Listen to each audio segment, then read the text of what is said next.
Today's guest is Tania Bosch. Here's our job talk with a general contractor. Welcome to the Job Talk podcast, where we talk with people who love their jobs. Our guests open up about their challenges, surprises, and secrets to success in their industries. Through conversation, we explore their careers, past work experiences, and the education that got them to where they are now. What kind of a high school student were you? And did you always know that you were going to get into construction? Okay. I thought you were going to ask me a totally different question. How I would say slightly above average in high school. I was definitely a sit at the front of the room kind of a kid. Maybe even teacher's pet. But my marks were, either in that honors or just below honors, sort of a realm. And I would say if I did well, it was probably more because I worked really hard, not because it always came really easy to me. Definitely the subjects that I really enjoyed were a snap, and the ones that I wasn't interested in, I struggled in. And did you know that you would one day end up in construction? Not specifically. So I was always interested and fascinated with architecture. Okay. And I actually thought that I wanted to be an architect. So It's a related field. It definitely is connected. Ultimately, why did you decide not to look at architecture as a career? Well, I guess indirectly I did. I started in the architectural program at NAIT, and I was actually the last class to graduate urban planning. And when I started in architecture that year, they actually took 90 students into the program, and they only had room for 60 in architecture. And so their basis as to how people would gravitate to one discipline or the other was based on, I guess, primarily interest. So if you wanted to stay in architecture, you could, but they took the top 60 marks. Okay. And they gave us a bit of a presentation about architecture versus urban planning. And at that time, as much as I was fascinated with architecture, I didn't know if I wanted to continue my education to become an architect. And I felt like there were more opportunities in a technical position in urban planning. So I switched. So I started and then deviated. That leads us into your first postsecondary experience. Was that directly like the September after you graduated from high school? No, I took a year off and I worked and sort of just dabbled in courses. So I took a course at a time each semester, but primarily worked, knowing that I wanted to go to school, but it was an opportunity to save a little money and take a bit of a break. Yeah, that's smart, actually. And I would encourage a lot of people to take the time to figure things out like that. You went to the Northern Alberta Institute of Technology in Edmonton, Alberta, Canada. Let's talk about some of the courses that you took. It was urban planning. Is that what the program was called? Yeah, so they no longer offer the program at NAIT. However, it's part of the Architectural Technologies umbrella. So at the time, interior design, landscape architecture, and urban planning were all part of the architectural technologies. So everyone within that faculty took the same first semester, and then you separated off into your, specific disciplines after the first semester. And is it a diploma or a degree that you get? It's a diploma program. Okay. And then what type of careers are you looking at when you graduate from that program? So specific to urban, you would be looking at either working for a private consulting firm or a municipality doing technical work within the urban planning field. So drafting, technical processing of land development applications. So somewhat related to architecture, but more big picture and more sort of land development of areas related, which happens before sort of the architectural part comes into play. 2-year program at It NAIT? was a 2-year program. Okay. So you finished your program at NAIT. Let's talk about your very first job as an adult graduated from a post-secondary. Sure. Well, I actually lucked out. I believe they still offer these programs, but at the time there was a STEP program, which was a summer temporary employment program that was offered to students within, I think, every faculty to get experience within the field while in school. And so I got a summer position with the City of Edmonton prior to graduating, which was great because it gave me 4 months of experience within the industry, and it also gave me great networking opportunities with people already in the field. So I did that, and then I was lucky enough to have them keep me on through my second year, and I worked just 1 or 2 days a week, and then graduated with them phoning to offer me a position. Um, so I worked for the city in my first role, kind of within the industry. And I stayed with the city for 7 years in a couple of different capacities. Did you think you would always stay with the city? That was your career? Or were you always looking to do something else? No, at the time, if you had asked me, I would have thought that I'd have been there for my entire career. Yeah. Um, just because it offered great work-life balance, and the compensation was great relative to a lot of other opportunities, and uh, it afforded things on the work life balance end of things that you often don't have the opportunity to experience if you're self-employed or if you work in private industry. It takes a special person to take the leap into starting a company and working for yourself. Mm-hmm. So I indicated when we first started the podcast that I wanted to hear what it was like when the day after you decided, okay, I think I'm going to start a construction company. Yeah. Can you remember that moment? Yes, it wasn't the business that I currently have. It was another business. And what had happened was when I went on maternity leave with my son, I was still working for the city, but I was connected indirectly to a contractor through a coworker of mine. And while maternity leave was fantastic, uh, I found it challenging to, I guess, be fulfilled.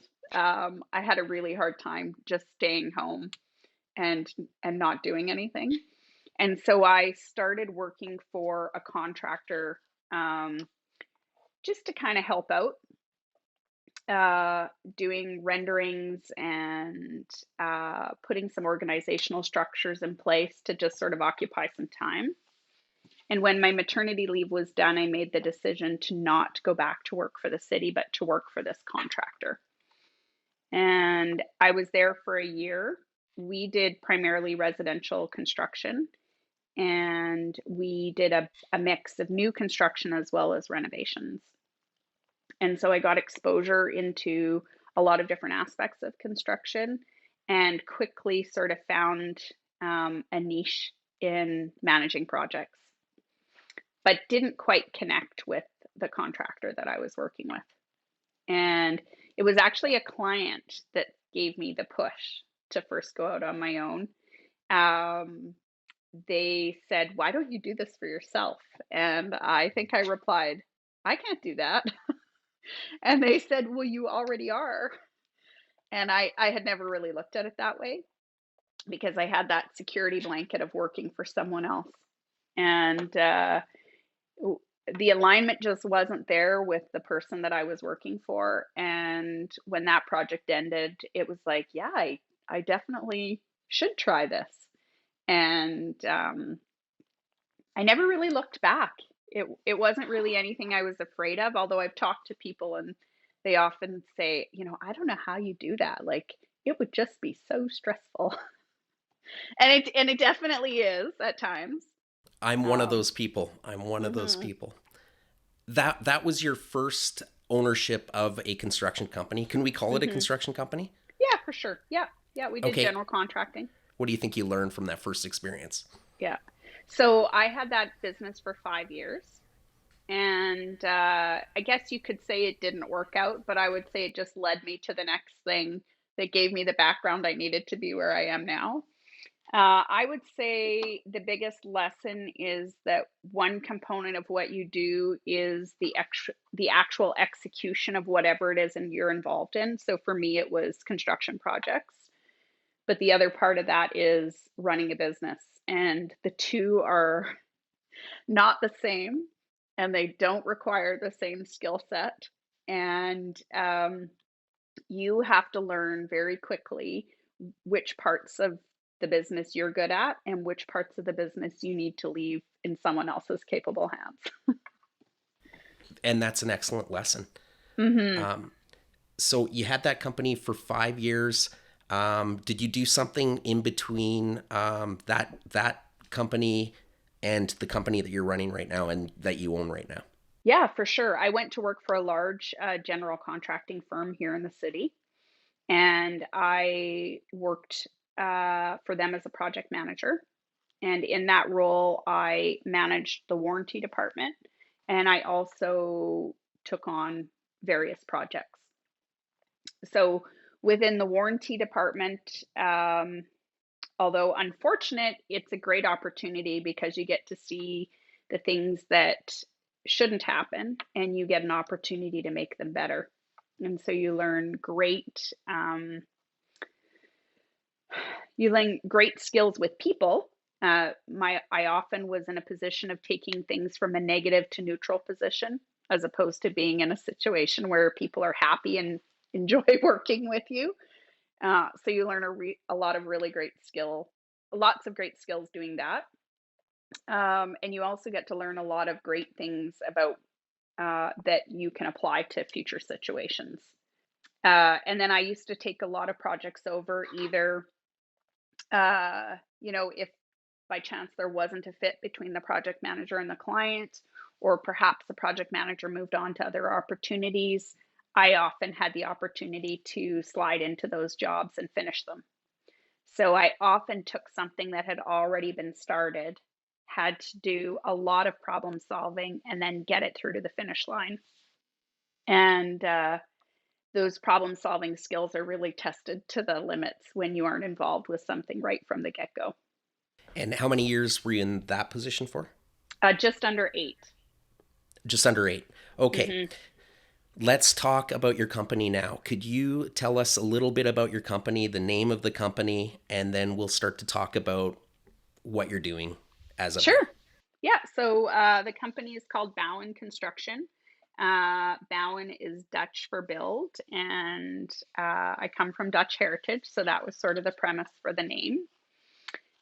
Basically, we are a quality driven contracting firm here in Edmonton. We are open to doing both residential and commercial work, but very much focused on relationship. And so that does tend to lend itself more to higher end residential work than other types of construction within the industry. But I definitely have experience doing a variety of types of projects. Uh, Although we do have in-house staff, our primary focus, or I guess approach, is to subcontract work out. So while I project manage the projects, and we have an in-house site construction supervisor and an admin team, the sub-trade work is all contracted out to certified trades. My wife is an interior designer, Hmm. so I've heard some of her stories working in the construction world. We're gonna get into your day to day work and what you do every day. I just want to start by asking, how is it being a woman in the construction industry? It's 2022. Are we getting more respect now, do you think? Or are there Mm. still issues? I think if you really look into it or focus on it, there's definitely issues. Um, I don't I don't see them as issues. I just see them as like part of the gig. And so I would say it takes a special kind of person because you have to definitely have a strategic approach to the challenges you encounter that are specific to like being a woman in a very male dominated industry. But I also think there are huge advantages. And I have never looked at anything from I'm a man versus I'm a woman and, woe is me or what are the pros or cons. I've always looked at it as if you can prove yourself and demonstrate your ability, there's really nothing to talk about. There may be a challenge sort of temporarily, but ultimately, your ability to step up to the table and show what you're capable of um, takes the rest of it out of the equation. Yeah. So by all means, you would encourage girls, women in post-secondary to look at, going into this industry. Definitely. And you know what I would say is that I think that we have a huge advantage. And although I do primarily work with men, other than the design component of the project, um, I think that, and I'm kind of speaking for them, but I would think that a lot of the men that I work with would rather deal with a woman than a man because there's just we just bring a different skill set to the table and it's really advantageous to a project. Um, yeah, but definitely, for sure. Okay, let's talk about your day to day. Could you take, and I'm Mhm. guessing that like a lot of careers, the days change, but maybe we can get a generic what happens when you wake up and what Mhm. happens in your day. Sure. Uh, so I think as with anyone who is self-employed, it isn't so much a job as it is a bit of an extension of who you are as a person. If you need that, 9 to 5, I'm not working, I can't. I don't know that self-employment is always for you. That being said, I definitely think that I could work on better better boundaries. Um, but typically, my day starts early, and it starts with either like back end administration, so dealing with accounting people or following up on paperwork that has to be addressed. I'm a mom, so that kind of plays into things. So then we usually stop to do the mom things, which are like school drop off, etc. Um, and then I usually visit our job sites in the morning. So we usually run 2 to 3 projects at a time, and I'm at every project every day that something's happening, where we would do everything from get trades running to reviewing the work that was done the day before to um, just checking on quality, ensuring that anything that was missed or needs to be followed up on can.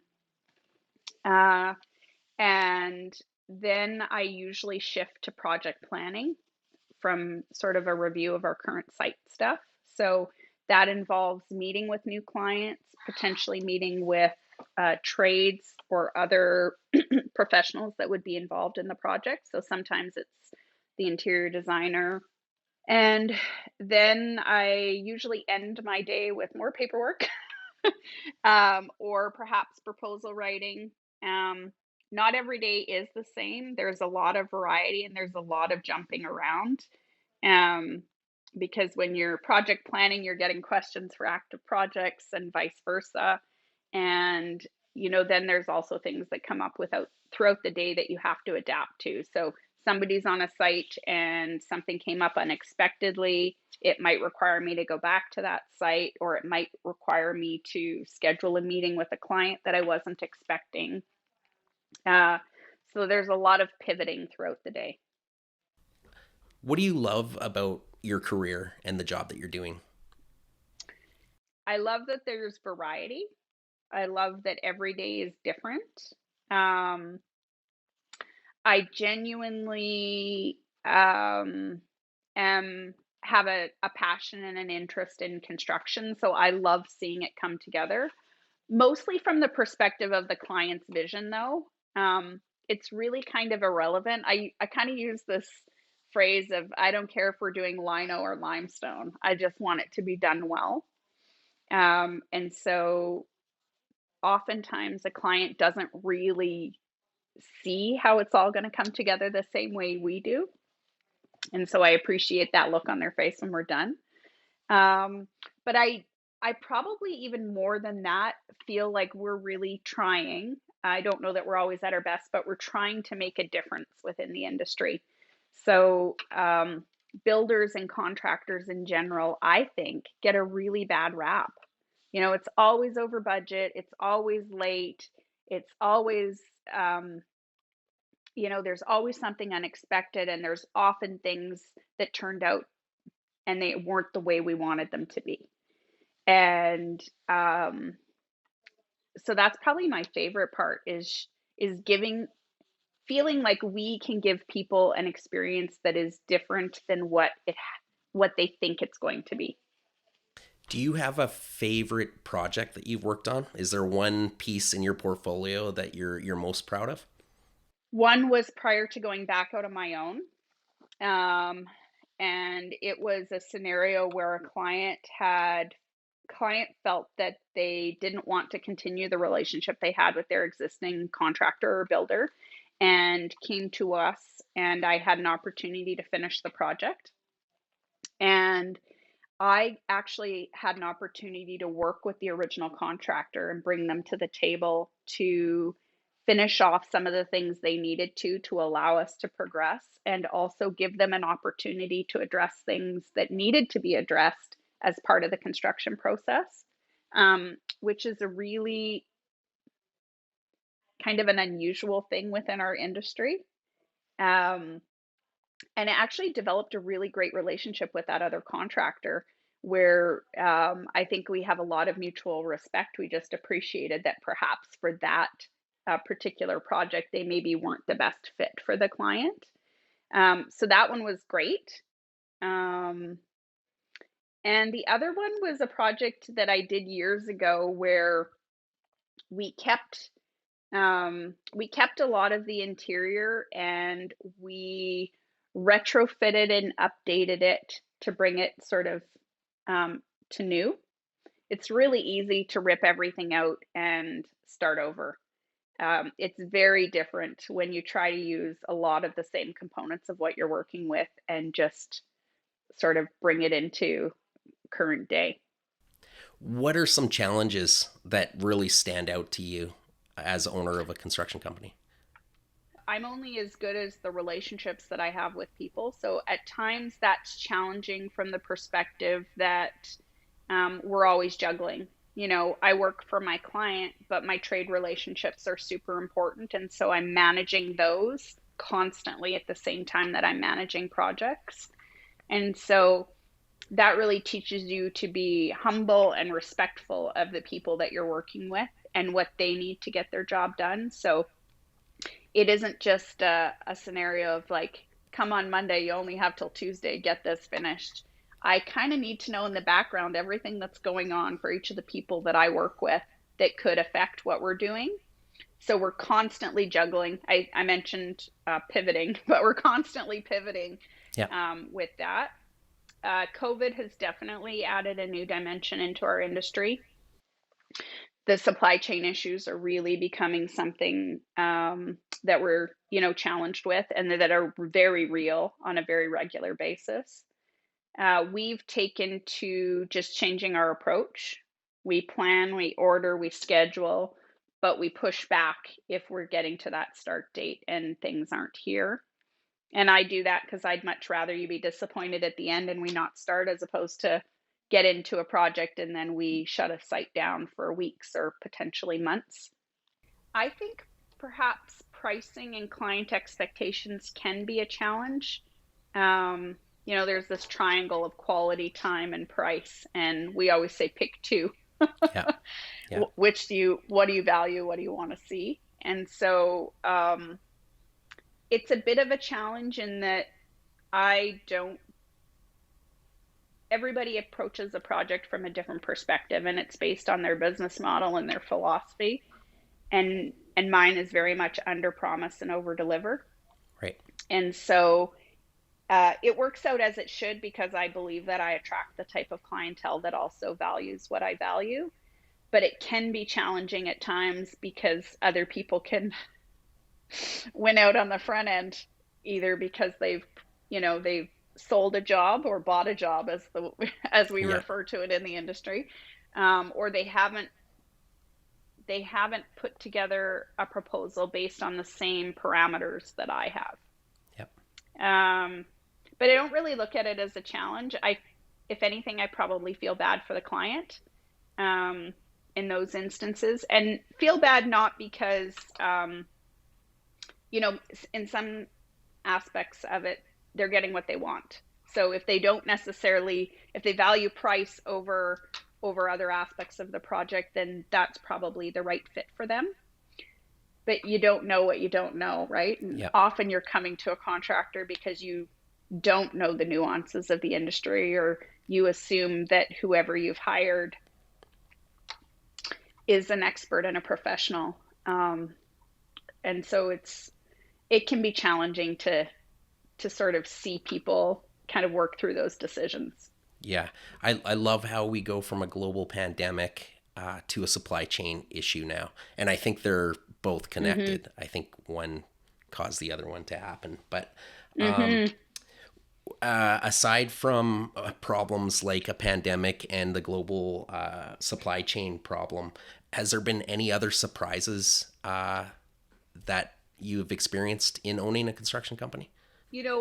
My philosophy is that I believe, I shouldn't say my philosophy, I believe that there will never be a day that starts and ends in which I didn't learn something, or there wasn't something that I could do better the next time.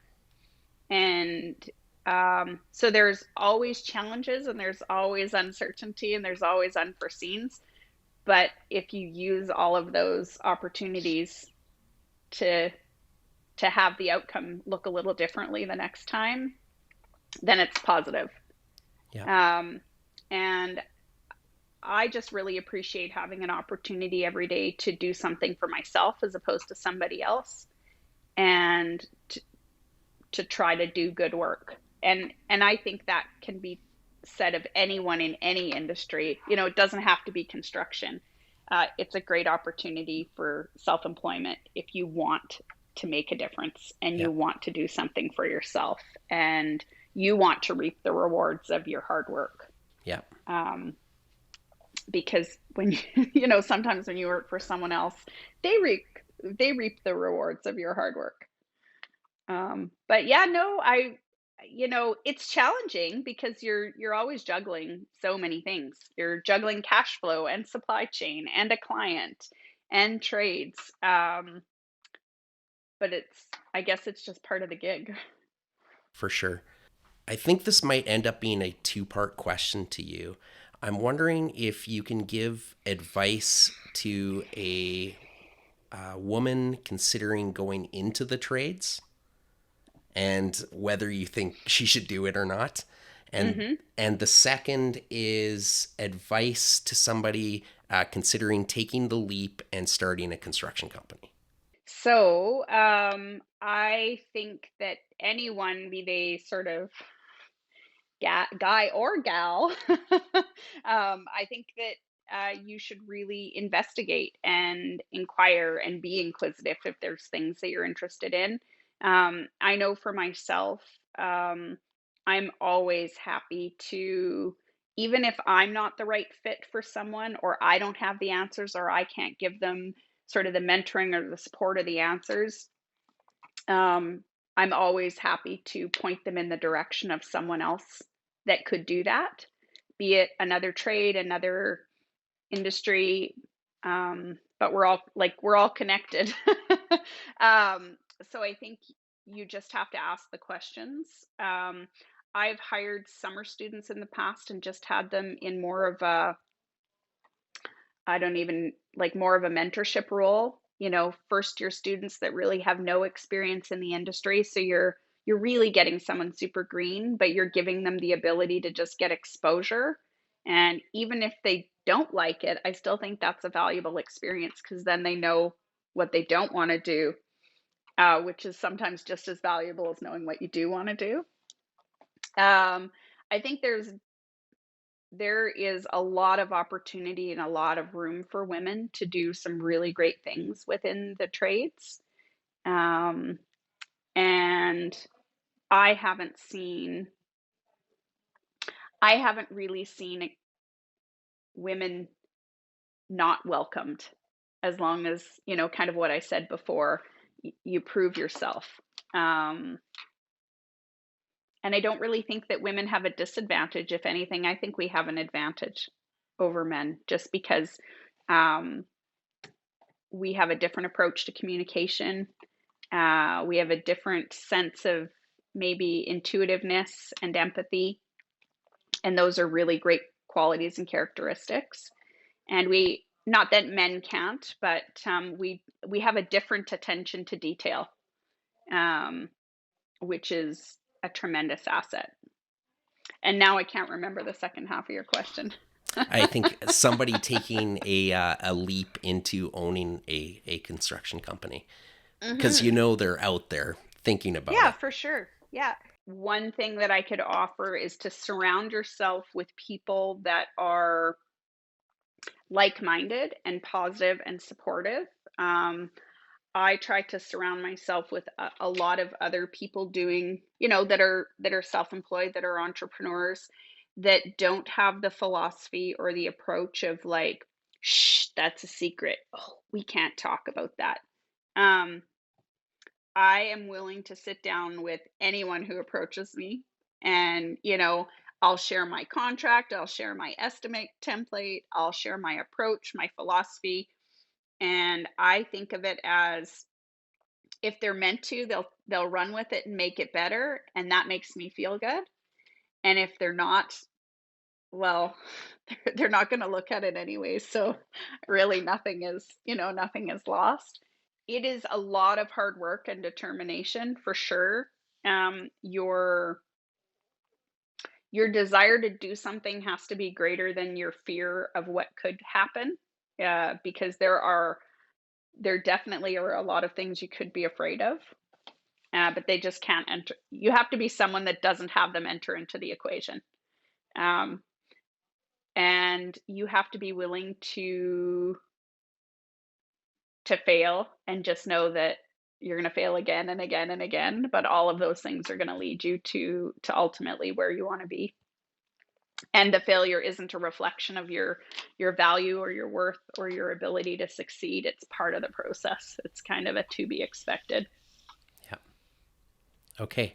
That is excellent advice. Tania, I'd just like to thank you for joining us today. I think people can really learn from the things that you said today. Thanks for having me. Thank you for tuning in to the Job Talk podcast. For more information, please visit us at thejobtalk.com.